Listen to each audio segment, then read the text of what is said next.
The number of million-dollar resale flats have officially crossed 1,000 units this year, which is more than double last year's number of 470 transactions and even higher than the year before. Although technically, these million-dollar resale HDB flats are only around 3 to 4% of the total number of flats sold annually, it appears that this is no longer a fluke, but rather a reality that we all must confront. This is the new normal. Let's discuss why HDB resale flat prices keep climbing and what can be done about it. There are several factors I can think of that directly or indirectly contribute to the rise in HDB resale flat prices.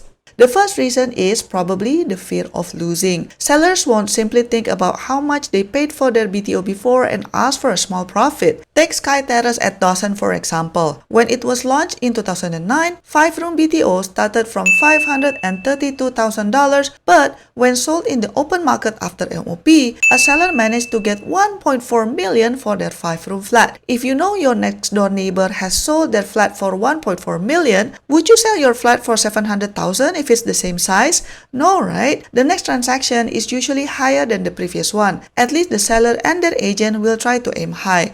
Although having property transaction data accessible to everyone is very helpful for various reasons, but the reality is, it also fuels this sense of competition that drives prices high. And although the million-dollar resale HDB flats are still in the minority, however, because it's usually covered in the news whenever it happens, it creates the impression that it has become the norm. All of a sudden, paying $700,000 or $800,000 for a resale HDB flat seems normal when compared to the million-dollar flats. Another reason that contributes to the high resale HDB price is the increasing cost of private properties. According to URA data, in one decade, condo prices on average have increased by about 62%. However, Singapore's median income only increased by 40% in a decade. This means the condo price increase has outpaced the average income increase, making condo prices out of reach for many. As the condo price hikes, potential buyers are priced out and turn their attention to HDB resale flats. This segment of the population might have a bigger budget than the average household. That's why they can pay a high price for resale HDB flat because it's still cheaper than a condo.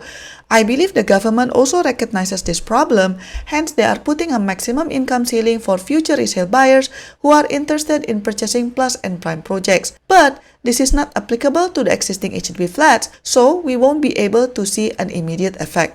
The next one is related to BTO. Let's assume you have to wait for about 2 years of balloting to finally get a queue number, then another 4 years wait for the construction time, and another 6 months for renovation. That's 6.5 years of waiting time in total. Those who are not keen to wait that long and have the budget typically just go for the resale market. The balloting system, to a certain extent, is impacting the waiting time as well. While the HDB balloting system is designed to be fair, there are some downsides to it. The random nature of the ballot means even qualified applicants can wait for a long time, especially in estates with high demand. There's no guarantee you'll get a flat even after multiple tries. You might say, well, if you want a higher chance, then get a flat in Ulu-Ulu area lah. But if you look at it from the buyer's perspective, if they have to wait around 6.5 years to move in, it is understandable that many are choosing to be in a mature estate. If the government has a lot of readily built flats where the buyers can just pay and move in soon after, then I believe that will greatly reduce the demand for resale flats. I believe that some government policies might have unintended consequences that heat up the resale market even further. For example, take the plus and prime classifications. The original intention is good, that new BTO projects in great locations can get more subsidies, but at the same time, they will be subjected to a longer 10-year MOP rule, smaller buyer pool due to income ceiling, etc. But because the rule doesn't impact existing HDB flats, that inspires some of the flat sellers and their agents to use the new public housing model to push the asking price up. They argue that resale HDB flats in areas where plus and prime projects are located are more value for money because they come with the amenities but but not with the 10-year MOP and other restrictions. Another policy that I think has unintended consequences is the 15-month waiting period for condo downgraders before they can purchase a resale HDB flat. It indirectly sends a signal for couples under 55 years old to think very carefully before committing to purchase a condo. Why? Because it will be troublesome to downgrade later on in case of life event changes such as disability or retrenchment. This makes couples who are on paper able to buy a condo might opt to buy a resale HDB flat instead to be more financially prudent. Changes in CPF housing grants also have an impact. Although it was intended to make HDB flats more accessible, this led to some sellers increasing their asking price to reflect the additional grants, making the eventual resale price become even higher. Another reason I can think of is the increase of newly MOP flats. As HDB flats complete the 5-year MOP, they become eligible for resale, adding to the overall supply in the resale market. On paper, more supply should mean lower prices, but unfortunately in Singapore, resale HDB prices are usually soaring high when they just reach MOP. This is because the flat is still relatively new, in good condition, and offers the maximum remaining lease duration compared to other resale flats. Buyers usually are willing to pay a premium for such properties, further driving up the resale prices. Last but not least is location. This plays a significant role as well. Locations with desirable amenities naturally command higher prices.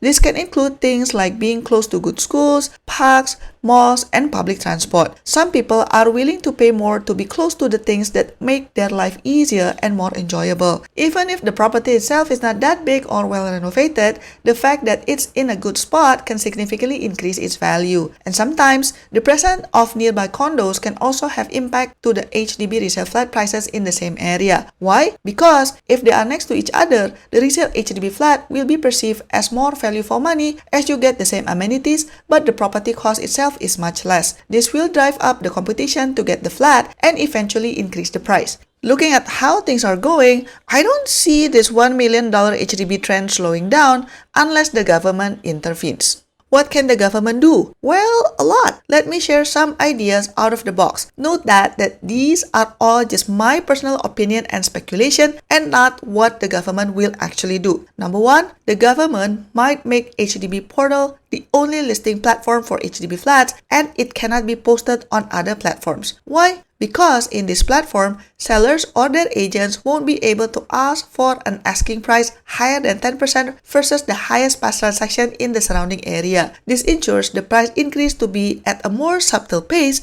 instead of a rally. I think the reason why the HDB portal hasn't really made a splash right now is because it is not the only platform the sellers can advertise in.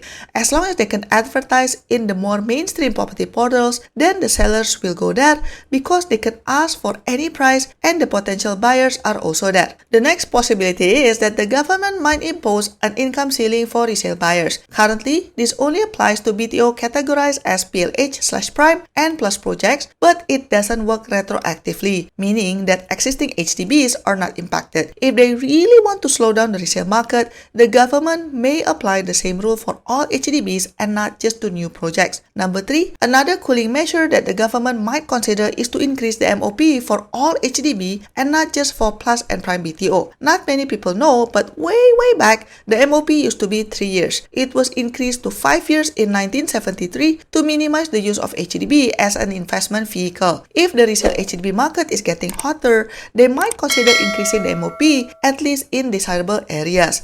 Number 4 is additional tax on high transaction. What some people have floated around is some sort of additional cut or tax for those selling their HDB for more than $1 million, or that the amount can only flow to their CPF special account or retirement account to prevent the money from being reused to purchase the next house. The next intervention that might happen is for the government to step up in enforcing MOP and rental rules. And there's a good reason why I suspect this.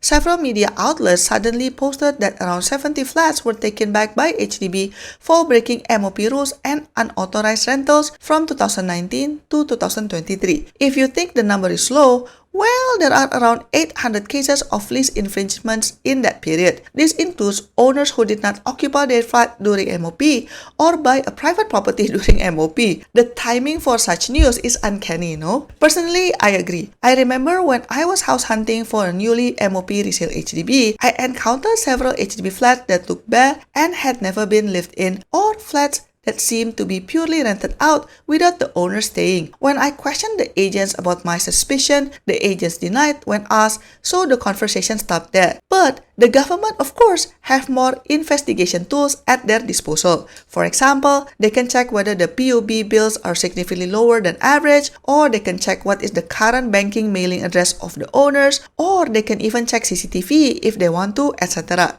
Another idea that is floated online a lot is to allow HDB flats only to be sold back to HDB. This way, the owners would not be able to profit much or even at all. But I think such move will be too brutal and difficult to implement. Most likely, it will crash the resale HDB market, which I don't think the government would want. Another idea is to put more restrictions on property agents. Currently, the commission for both sellers agents and buyers agents is a certain percentage of the transacted price. So there's always a benefit for them to motivate the buyer to bid higher and higher. Maybe only allow the use of property agents for private properties but not for HDBs. Or maybe put a cap on how much commission the agents can get, or buyer's agent commission should be based on how much is saved between the asking price and the transacted price, so they are motivated to help buyers to get a better deal and lower the actual price. Last but not least, I do think that it will be better for the government to work with the media to limit the coverage of million-dollar HDBs. Fact is one thing, but splashing it all over the news every time there's a record HDB transaction is really making the situation worse than it looks. And I think the real estate firm also should not be allowed to make a press release every time one of their agents breaks a record HDB price. If the public looked at the HDB site and saw the data, that's one thing. But really, putting it all over the news is really a different thing. So what do you think? Will the government introduce another cooling measure soon? Or is there any other way you can think of to control the HDB resale prices on the market? Let me know in the comment section down below. Don't forget to like and subscribe, and I'll see you in my next video. Bye bye!